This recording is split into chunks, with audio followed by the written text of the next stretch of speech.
శ్రీగురుభ్యో నమ. శ్రీ మహాగణాధిపతే నమ. శ్రీ మహాసరస్వత్యై నమ. ఓం శ్రీమాత్రే నమ. ముఖ్యంగా రాహుకేతువులు మనకు దీర్ఘకాలిక గ్రహాల్లో శని, గురు, రాహుకేతువులు ఇవి ప్రతి సంవత్సరం కాకుండా సంవత్సరానికి ఒకసారి రాహుకేతువుల మార్పులు జరుగుతుంటాయి. ఇలా మార్పులు జరిగినప్పుడు రాహుకేతువులకు సంబంధించి ఇవి పాపగ్రహాలుగా చెప్పబడింది.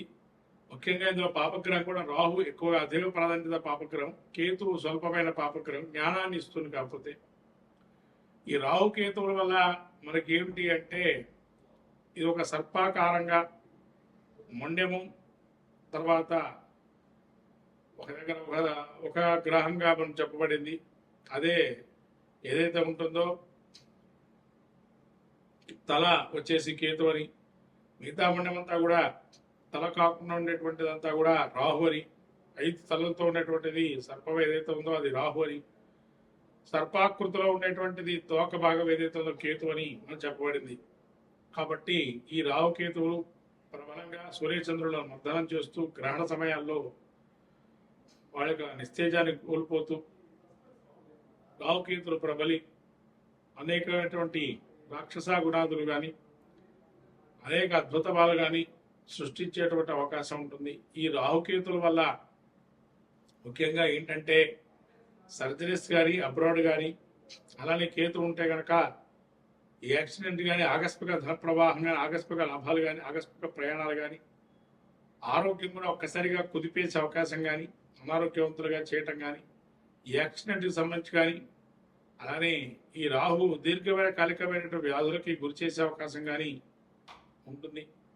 కాబట్టి రాహుకేతువులు ప్రబలంగా మనిషి జీవితం మీద ఎక్కువగా కలియుగంలో రాహుకేతుల ప్రభావం ఎక్కువ విపులంగా ఉంటుంది. ఈ రాహుకేతులకు మనకు వివిధ స్థానాల్లో ఉన్నాయి. ఆ యొక్క స్థానాల్లో కొందరికి శుభాశుభాది గ్రహాలు కానీ అశుభ స్థానాల్లో ఉండడం, శుభస్థానాల్లో ఉండడం, ముఖ్యంగా పాపులు 3, 6, 11 మన గోచార ఫలితాలు శుభంగా చెప్పబడినాయి. ఇవి కాకుండా కొన్ని స్థానాలు మూల త్రికోణాలు, స్వచ్ఛ నక్షత్రాలు అనేటువంటివి రాహుకేతువు లేవు. కానీ కొన్ని మతాంతరాల్లో మనకు నక్షత్రాలు స్వక్షత్రాలని మూల త్రికోణాలు చెప్పబడినాయి. కాబట్టి వాటి గురించి మనం తెలుసుకుందాము. ఇవి ఎప్పుడు కూడా వక్రిగత తిరుగుతూ ఉంటాయి రాహుకేతువులు. కాబట్టి వాటి యొక్క పరిమాణాలను మనం చూసి తద్వారా రాహుకేతుల ప్రభావాన్ని తెలుసుకుందాం. శ్రీమాత్రే నమః. మకర రాశి వారికి రాహుకేతుల మార్పు వల్ల ఏ విధంగా ఉండబోతుంది మే 18 నుంచి చూసుకున్నట్లయితే, మకర రాశికి 2వ స్థానం రాహు, 8వ స్థానంలో కేతు సంచారం చేస్తున్నారు. ఈ యొక్క ముఖ్యంగా మకర రాశికి 2వ స్థానంలో సంచారం ఏదైతే జరుగుతుందో ఆ యొక్క రాహు ఏ విధంగా యోగిస్తున్నాడా అవయోగిస్తున్నాడా చూసినట్టయితే ముఖ్యంగా మనకి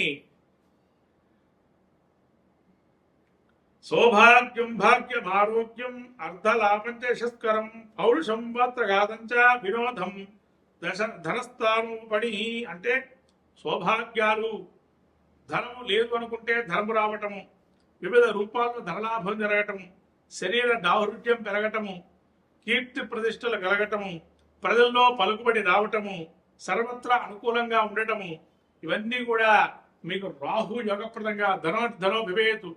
మీ దగ్గర ధనము లేదు అనుకుంటే ఏదో విధంగా మీకు సానుకూలంగా మిమ్మల్ని ఆ ధనం అనుకూలమయ్యే అవకాశం ఉంది. అలానే అష్టమంలో మనకు కేతు సంచారం చేస్తున్నాడు.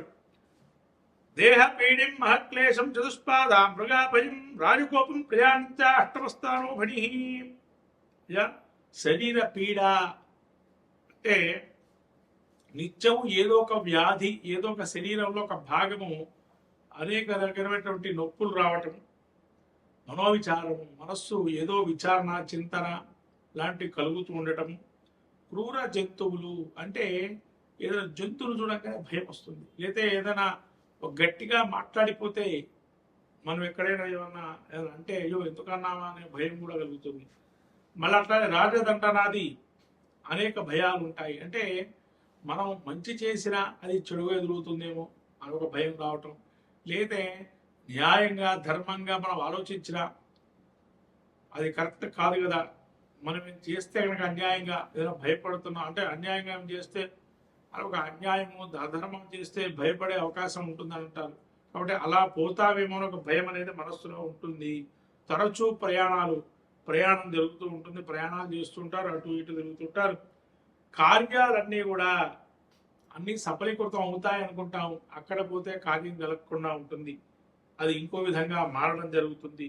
అనేక అశుభ ఫలితాలు అనేటువంటిది వచ్చే అవకాశం ఉంది. ఈ యొక్క కేతు అంటే ఆకస్మికమైనటువంటి ధనలాభాలు కలిగే అవకాశం ఉంటుంది. అది మాత్రం 8వ స్థానంలో కేతు సంచారం వేళ ఆకస్మిక ధనలాభాలు, ఆకస్మికమైనటువంటి లాభాలు అంటే తెలియకుండా కొన్ని లాభాలు ఇచ్చే అవకాశం ఉంటుంది.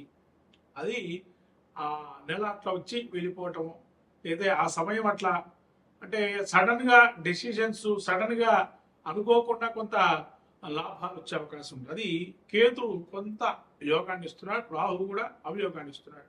కాబట్టి దుర్గాదేవి ఆరాధన, గ్రామదేవత ఆరాధన బాగా చేయాలి. కుంకుమార్చన చేయడం, నిమ్మకాయ దీపారం చేసుకోవటం, అలాగే దుర్గా సప్తశతి పారాయణం కానీ, దుర్గా సప్తశ్లోకి కానీ, ఖడ్గమాల స్తోత్ర పారాయణం కానీ చేసుకోవడం వల్ల మకర రాశి వారికి యోగప్రదంగా ఉంటుంది. మినుములు వడలు, మినపవడల్ని అమ్మవారికి నైవేద్యంగా పెట్టి 10 మందికి భోజనం పెట్టడం, ప్రతి ఆదివారం కాలభైరుడికి మినపగారులు దండ వేసి ఆహారంగా అది పెట్టడం వల్ల నల్లటి కుక్కలకి చాలా విశేషంగా కాలభైరవ అనుగ్రహం కలుగుతుంది. మంచిమైనటువంటి కొన్ని మంచి మంచి ఫలితాలు కలిగే అవకాశం ఉంటుంది మీన రాశి వారికి. మొత్తం మీద 12 రాశుల వారికి రాహుకేతు భ్రమణం అనేటువంటిది చాలా మంచి ఫలితాలు, చెడు ఫలితాలు ఉంటాయి. ఎందుకంటే రాహు కుంభంలో వస్తున్నాడు, మీరు అన్ని కూడా చూస్తున్నారు. ఇప్పుడు వ్యక్తిగతంగా ఇప్పటివరకు చెప్పాము, ప్రపంచం మీద ఏ విధంగా ఉంటాయి రాహుకేతుల ప్రభావం అంటే భూకంపాలు, జలంలో యుద్ధాలు చేయటం, జలం మీదుగా మత కొల్లాలు, ఛాందసవాదాలు ఎక్కువ కావటం, మా మతమే గొప్పదని చెప్పుకోవటం, ప్రతి మతాన్ని మనం ఉద్దేశించి కొన్ని వ్యాఖ్యలు చేయటం, అలాగే రెచ్చగొట్టడం మనిషిని మత ఛాందసవాదంగా, అలానే కొన్ని విదేశీ ప్రయాణాలు విరమించుకోవటం, ఎందుకంటే విదేశాలు ప్రయాణాలు చేయటం వల్ల ఏమీ వచ్చే అవకాశం లేదని, కొన్ని మినరల్స్, భూగర్భ గనులు వెలికి తీసే అవకాశం ఉంటుంది. అలానే ఈ రాహుకేతువు సమయంలో ధార్మిక సంస్థలు ఎక్కువ కావటం, ముసుగు దొంగలు ఎక్కువ ఉండడం. ముసుగు దొంగలు అంటే మోసపూరితమైన ఆలోచన లేరు, అంటే సైబర్ సెక్యూరిటీ ఏదైతే ఉంటుందో అలా ధననష్టం కావటం. అలానే కేతువు కూడా మీకు ఈ యొక్క ఉన్నటువంటి సర్జికల్ స్ట్రైక్స్ ఇలాంటివి ఏవైతే జరిగినాయో మళ్ళీ పునరావృతం కావటం, అలానే శస్త్ర సాంకేతికత జ్ఞానాన్ని పెంచుకోవటం, రకరకాల దుస్తుల్లో ఉండటం, పాశ్చాత్య సంస్కృతికి అలవర్చుకోవటం, ప్రజలందరూ కూడా పాశ్చాత్యమైనటువంటి జ్ఞానాన్ని పొందటం, లైవ్ టుగెదర్ అనేటువంటి ప్రోగ్రామ్స్ ఎక్కువ చేయటం, అలానే కేతు వల్ల కొంత మోడర్నిస్ట్గా తయారు కావటం, ట్రెడిషనల్ లెవెల్స్ ఎక్కడెక్కడ పడిపోవటం, అంటే ఆచార వ్యవహారంలో మార్పు రావటం లాంటివి కేతు సూచిస్తున్నాడు. అట్లనే జ్ఞానాన్ని కూడా ఇస్తాడు, భక్తి మార్గ ఆరోగ్యాన్ని కూడా ఇస్తాడు. అంటే ఓ తదేకమైనటువంటి జ్ఞానాన్ని, మన ధ్యానాన్ని ఎట్లయితే చేస్తామో అట్లాంటి పరిస్థితిని కూడా కేతు ఇస్తాడు. మోక్ష మార్గాన్ని కూడా ఇస్తాడు. రాహు దేశ బహిష్కరణ చేస్తే కేతు దేశ సంస్కృతిని పెంపొందిస్తాడు, జ్ఞానాన్ని పెంపొందిస్తాడు కేతు. అలానే రాహు పాశ్చాత్య సంస్కృతి గొప్పదని చెప్పేటువంటి పరిస్థితి ఉంటుంది. కాబట్టి రాహుకేతులు వ్యతిరేక దిశలో ఎప్పుడు ఉంటాయి, ఎప్పుడు కూడా కలబోవది. 180 డిగ్రీల దూరంతో రాహుకేతులు సంచారం చేస్తుంటారు వక్రగతిలో సూర్యుడికి భ్రమణానికి. కాబట్టి రాహుకేతువులు చాలా మన జీవితంలో అనేక రకాల మార్పులకి, కాలసర్ప దోషాలు, యోగాలు అనేకం చెప్పుకుంటుంటాం. సర్పదోషాలని, పూర్వీకుల శాపాలని, వాళ్ళ అట్లనే పితృ శాపాలని, ఇలాంటి శాపాలు ఇవన్నీ రాహుకేతుల వల్లే మనకు సంభవిస్తున్నాయని చెప్పడం జరుగుతుంది. కాబట్టి ఈ రాహుకేతువులకు సంబంధించినటువంటి పరిష్కార మార్గాల అంశాలు ఏవైతే ప్రస్తావించినాయో అవన్నీ కూడా చేసుకొని ప్రజలందరూ సుభిక్షంగా ఉండి ఆ రాహుకేతు అనుగ్రహాన్ని కూడా పొంది సకలం కూడా అభీష్ట సిద్ధి కలగాలని కోరుకుంటూ శ్రీమహాత్రేయ.